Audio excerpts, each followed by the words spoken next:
안녕하세요. 평택촌놈의 오늘도 수익 내일도 수익 시작합니다. 오늘 장을 간략히 정리하고 주요 이슈를 짚어보겠습니다. 지난 금요일 미국 시장의 하락 영향으로 오늘 우리나라 시장은 약세로 출발했습니다.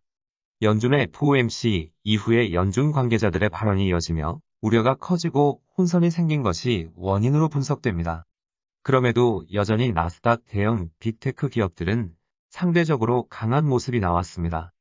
성장주 위주의 투자 전략은 변화가 없습니다.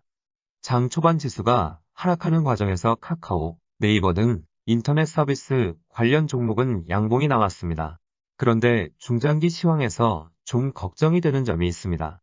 지난 금요일 방송에서 점검해 드렸는데 미국, 북한, 중국, 러시아, 그리고 일본의 움직임이 심상치 않습니다. 간단히 요약하자면 트럼프 전 대통령에게 중국 때리기를 넘겨받은 바이든 정부가 한층 더 강한 수위로 압박할 가능성이 있습니다. 지금 화면을 보시면 6월 17일 작성한 미중 갈등 본격화 가능성에 대한 연구자료라는 제목으로 글이 하나 있습니다. 회사의 인트라넷에 운영자가 게시한 글입니다. 유사 투자자문업 회사에서 국제 정세를 분석한다는 것이 전문가의 그것처럼 전문적일 수는 없을 겁니다.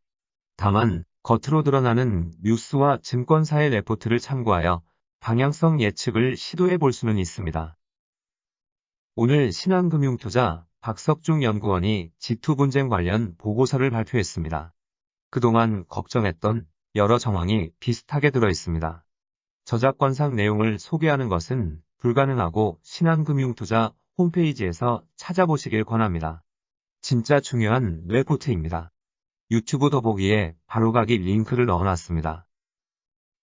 이 레포트를 작성한 연구원도 미중 하반기 분쟁 가능성을 조심스럽게 전망하고 있습니다.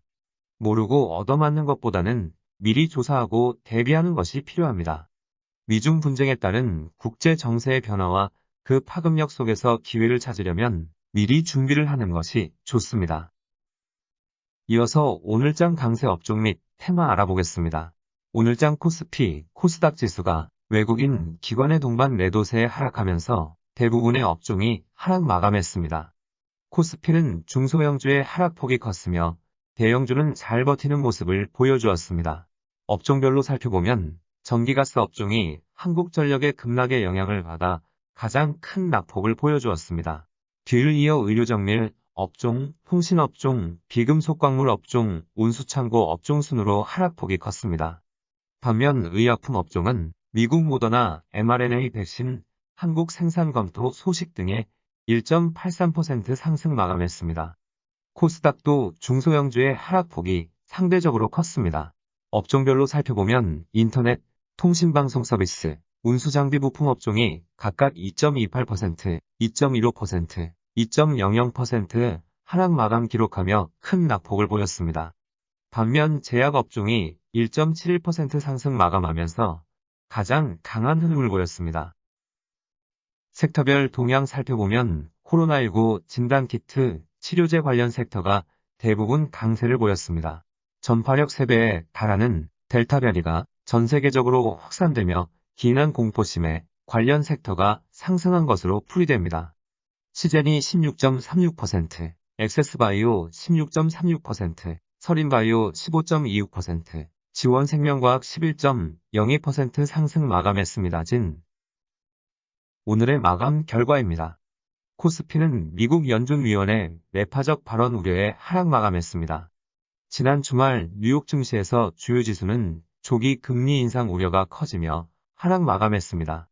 미국 증시가 매파적 연준과 코로나 델타 변이 바이러스 확산, 2분기 실적 시즌에 대한 우려로 약세를 보인 점이 부담으로 작용하며 하방 압력을 높였고 이란 대통령 선거에서 강경 보수파인 라이시 후보의 당선으로 미국 이란 마찰 확대도 증시에 부정적입니다. 다만 미 증시의 낙폭 확대 요인은 선물 옵션 만기일에 따른 것으로 일부 되돌림 현상이 기대돼 한국 증시 하락폭은 제한적일 수 있습니다. 또한 화요일 파월 연준 의장의 의회 증언에 대한 기대 심리도 증시에 우호적입니다. 수급 살펴보겠습니다. 코스피는 개인이 1조 9,770억 원 순매수했고 외국인 9,015억 원, 기관 1조 820억 원 순매도했습니다. 코스닥은 개인이 1,482억 원 순매수했으며 외국인 기관 각각 772억 원, 498억 원 순매도했습니다. 지금까지 오늘도 수익, 내일도 수익 시간이었습니다. 감사합니다.